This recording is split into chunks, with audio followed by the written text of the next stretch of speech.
করেছেন।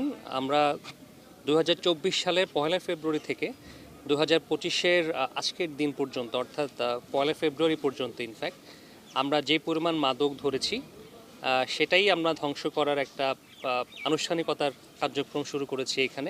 এখানে সর্বমোট 74 কোটি 31 লক্ষ টাকার মাদক আছে। এর মাঝে হেরোইন, ট্যাপেন্টাডল ট্যাবলেট, ইয়াবা, ফেন্সিডিল প্রচুর পরিমাণে ছিল। যদি একটু সংখ্যায় উল্লেখ করতে চাই, এখানে ইয়াবা ট্যাবলেট ছিল প্রায় 9000 পিসের মতো, ট্যাপেন্টাডল ট্যাবলেট ছিল প্রায় 1 লক্ষ পিস, এবং পাশাপাশি এর সাথে এলএসডি ছিল প্রায় 56 বোতল।